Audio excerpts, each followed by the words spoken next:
नमस्कार, नवीन ASUS spotlight व्हिडिओमध्ये तुमचं स्वागत आहे. मी प्रणव एगरे आणि आज आपण नवीन ASUS ZenBook 14 पाहणार आहोत. एक all rounder premium ultra portable laptop जो टॉप टियर AI परफॉर्मन्स आणि पॉवरफुल व्हिज्युअल्स यांचा उत्तम संगम आहे.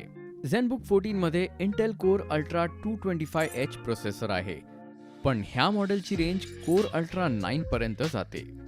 यात बिल्ट इन NPU मुळे तुम्हाला लाईव्ह कॅप्शन्स आणि विंडोज स्टुडिओ इफेक्ट्स सारखी छान फीचर्स मिळतात. तसेच डेडिकेटेड को पायलट कीमुळे को पायलट पर्यंत पोहोचणं अगदी सोपं. यामध्ये तुम्हाला 32 GB पर्यंत LPDDR5X रॅम आणि तुमच्या सर्व क्रिएटिव्ह गरजांसाठी सुपरफास्ट 1 TB SSD मिळते. स्टोरेज देखील 2 TB पर्यंत अपग्रेड करता येते आणि फक्त 1.28 kg ऑल मेटल बॉडी असल्यामुळे हा लॅपटॉप सतत प्रवासात काम करणाऱ्यासाठी तयार आहे. आता व्हिज्युअल्स बद्दल बोलूया. हा 14 इंच 3K OLED डिस्प्ले खरंच एक शो स्टॉपर आहे.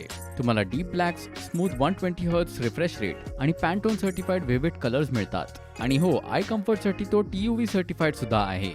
ZenBook 14 तुम्हाला ऑल डे बॅटरी लाईफ देतो. त्यासोबत फास्ट चार्जिंग सपोर्ट देखील आहे. याशिवाय dual Thunderbolt 4 ports, HDMI 2.1, USB-A आणि हेडफोन जॅक मिळतात. त्यामुळे आता तुम्हाला डॉंगल्सची गरज नाही. जर तुम्हाला भविष्यासाठी तयार स्टायलिश AI PC हवा तर हा ZenBook नक्कीच तुमच्या यादीत हवा. आतासाठी इतकंच. पाहिल्याबद्दल धन्यवाद. पुढच्या व्हिडिओमध्ये भेटूया.